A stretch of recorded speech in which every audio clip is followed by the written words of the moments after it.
Hello and welcome to this session in which we will discuss the imputed interest on below market rate loan. What is this topic about? Simply put, as far as the IRS are concerned, there's no interest-free loan between parties. Simply put, if you lend money to someone, in other words, if you are the lender and someone is the borrower, think of it this way. Who's the lender? Usually the bank, right? The bank is usually the lender. And who's the borrower? The customer. Now, it doesn't have to be between a bank and a customer. Lending and borrowing could be between two individuals, or an individual and a company and an individual, so on and so forth. What we are saying here is this. There's no loan that is interest-free. In other words, there is always interest between the lender and the borrower. So if there is no interest, or if the interest is below market rate, so if you're charging someone, you're lending money and you're charging them below market rate, then guess what? We're going to have to compute what we call foregone interest. And this is what we will discuss in this session. Let's go ahead and get started. Before we proceed any further, I have a public announcement about my company, FarhatLectures.com. Farhat Accounting Lectures is a supplemental educational tool that's going to help you with your CPA exam preparation as well as your accounting courses.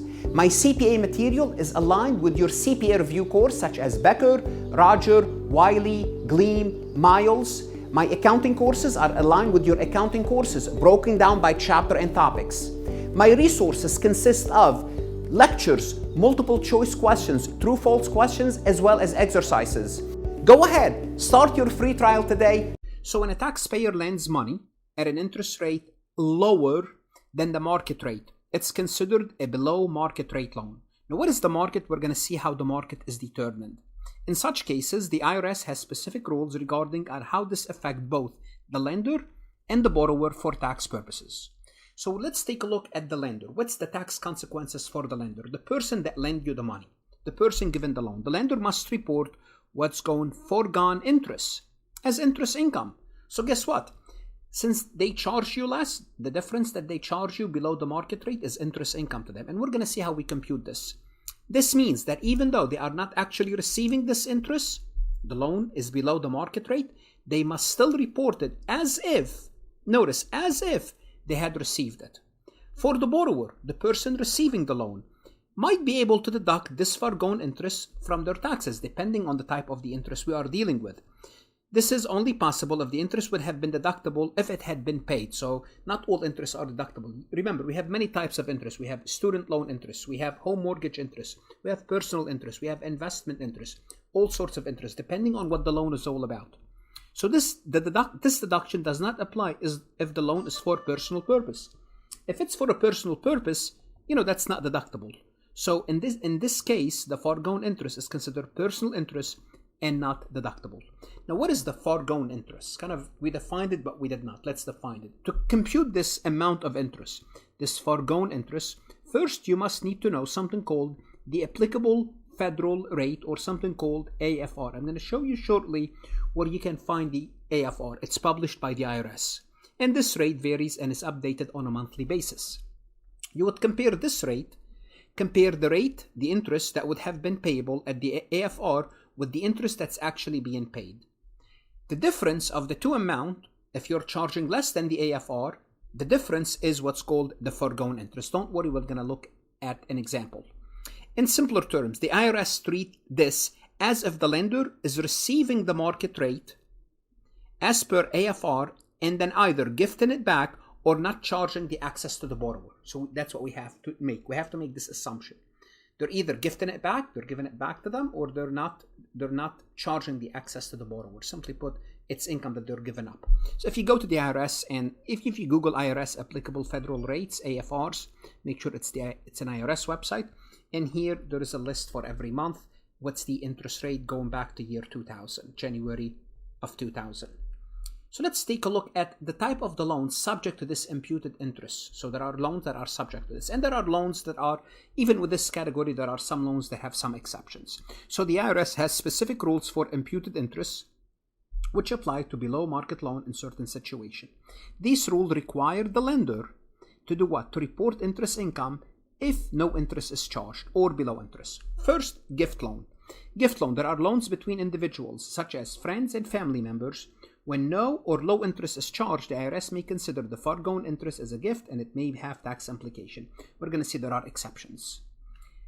Compensation-related loans. What's compensation-related loans? It's loans between the employer and the employee, the company that you work for and the employee that they hire. This category includes loans between employers and employee or between independent contractor and their clients. If the employer provide a low interest or interest-free loan to an employee, it could be seen as a form of compensation. What does that mean? It means it's taxable. It's income. They're giving you this loan and they don't want you to pay the interest. There's no such a thing between employer and employer. They're giving you the loan because you work for them. That's the assumption. Again, is there an exception? We're going to see an exception. Corporation-shareholder loan. These loans are between the corporation and their owners, the shareholders. These are loans between a corporation and its owners. If the shareholder receive a below interest loan from the corporation, the IRS might view the foregone interest as benefit to the shareholder because you are paying less, therefore the excess is taxable. Not always exceptions. You have to keep in mind any tax avoidance loan, that's always taxable. This refers to any below market loan where avoiding federal tax is a primary purpose of the interest arrangement. So I'm giving you this loan, I'm not charging you, and the reason I'm not charging you is because I don't want to pay taxes.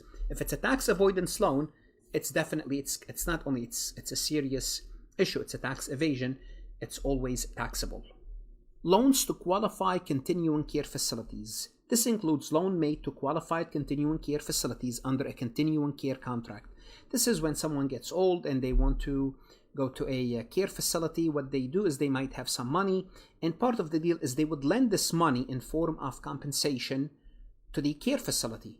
Now, so the imputed rate, interest rate here applies because the reason is this. There could be some sort of an abuse. Abuse means the care facilities might be arranging the deal in a way that's going to favor them. So it applies if the lender or the lender's spouse is 65 years or older by the end of the year. These loans often arrange for long-term care. If that's the case, imputed interest rate will apply here as well. In each of these situations, notice the IRS impute interest on the loan. That is, it treats the loan as if it had interest at the market rate, even if it does not. And we're going to work an example with numbers to give you an idea. So the imputed interest is then treated as income for the lender and potentially as a gift, compensation, or other type of benefit to the borrower with various tax implications depending on what the interest is used for.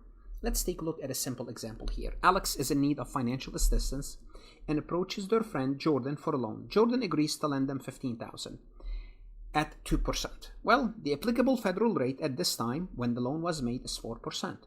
Well, we need to calculate the imputed interest income that Jordan must report for this below interest rate loan to Alex because he's charging them 2, but the true rate is 4. So if we compute it based on 4%, there's an interest income of $600. Interest payable under the loan, the actual interest payable under the loan is only $300. So notice the difference between the two, the imputed interest is the difference between the minimum interest required by the AFR and the actual interest payable under the loan, which is $300. This is what should be. This is what they actually did. The difference between what should be and what actually did is $300. And this is the imputed interest. In this scenario, Jordan must report $300 as imputed interest income on their tax return, even though they only received $300. Why? The IRS will treat it as Jordan is receiving interest at 4% and then either gifting it back or not charging the additional $300 to Alex. What happens if the loan is less than $10,000? We're going to call this we're going to take look at this under the de minimis rule. It means the IRS is going to say, don't worry about it.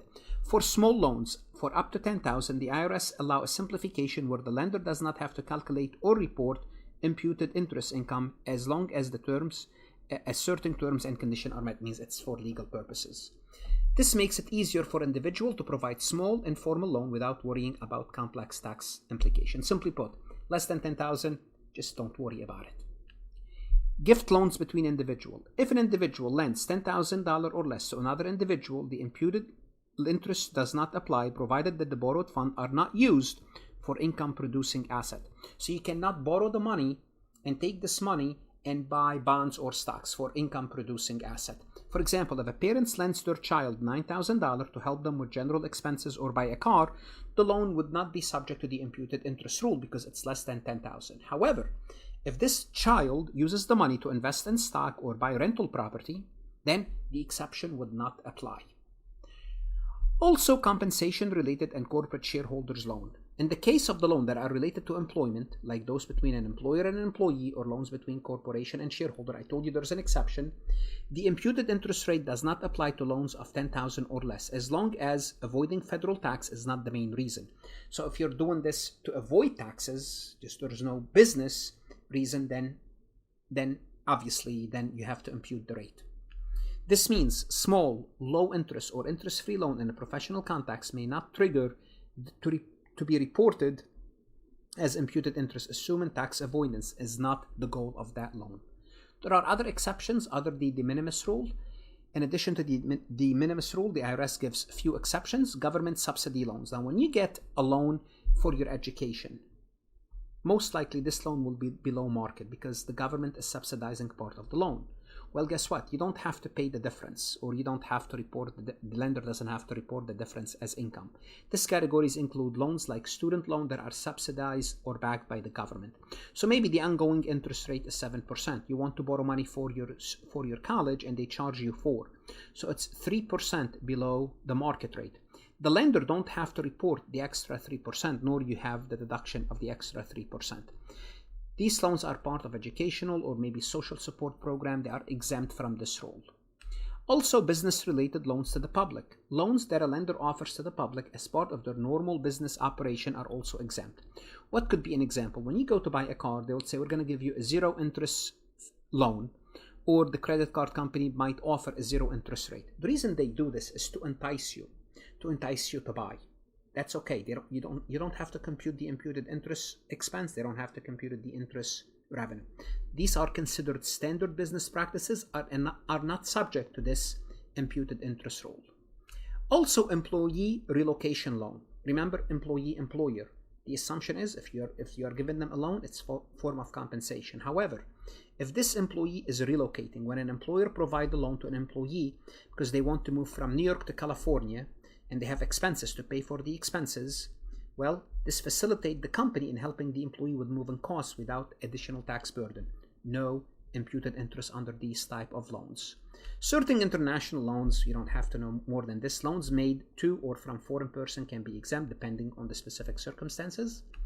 Gift loan to charitable organization. If a loan is made to Section 501c, nonprofit organization, the total outstanding loan, if it's less than $250 throughout the year, this loan is not subject to the imputed interest. Why? They want to encourage you to do what? To lend money to not-for-profit organization. This encourages individuals to provide financial support to charitable contribution.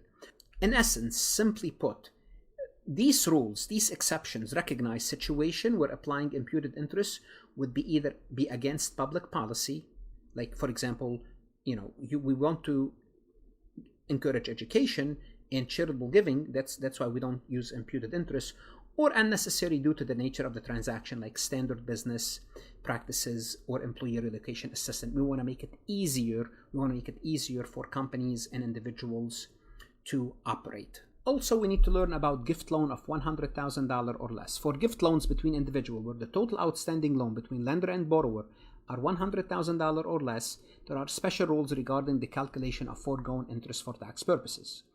First, we have limitation based on the borrower net investment income. So if this money is being used to buy stocks, bond, rental property, the amount of foregone interest that the lender must report as income and the borrower can deduct is limited to the borrower's net investment income for the year. So when you borrow this money, you make a profit. So what you report is limited to your net investment income, and the lender is limited to that amount as well. Now also there's a special rule for low net investment income. If the borrower net investment income is less than $1,000 or less, to be more specific, $1,000 or less, you have to know these numbers, Not you don't have to know them, but 1,000 is included or less, the foregone interest is considered zero. Too small to worry about this. In this case, the lender does not have to report any foregone interest. The borrower have nothing to deduct. This rule simplifies tax matter for small scale or informal loan where the borrower investment income is minimal. Always the tax avoidance, don't forget this. The above limitation does not apply if the purpose of the loan interest arrangement is tax avoidance. Forget it. There's no waiver here, no exceptions. If the tax avoidance is a key factor, then the usual rules for imputed interest would apply regardless of the borrower's net investment income. Tax avoidance, the imputed will be there. Because if you're trying to avoid taxes, the rules are there not to allow you to do that. So this arrangement aims to reduce the tax reporting burden for smaller personal loans between individuals, especially when the loans are not significantly impacting the borrower investment income or being used for tax avoidance purposes. Let's take a look at this multiple choice questions from farhatlectures.com. In the context of gift loan of 100,000 or less, when is the foregone interest is treated as zero? So under what circumstances, if we have a loan of $100,000 or less, the interest is saying, you know what, it doesn't exist as far as we are concerned. When the borrower's net investment income exceeds 1,000, no. That's not how we look at it, not when it exceeds 1,000. When the borrower's net investment income is exactly 1,000, kind of partially true. When the borrower net investment income is 1,000 or less. Yes, when the borrower's net investment income is 1,000 or less, although it's used for income producing purposes. If the income is 1,000 or less, so what's 1,000 of 100,000? 1%. If you made 1%, that's fine. That's what they're saying. You don't have to report it. Regardless of the borrower's net investment income, no. They allow you for 1,000. They will keep it simple. They don't want you to impute the interest.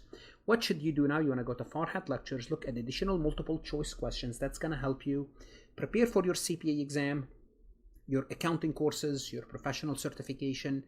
Invest in yourself. Study hard. Good luck. And of course, stay safe.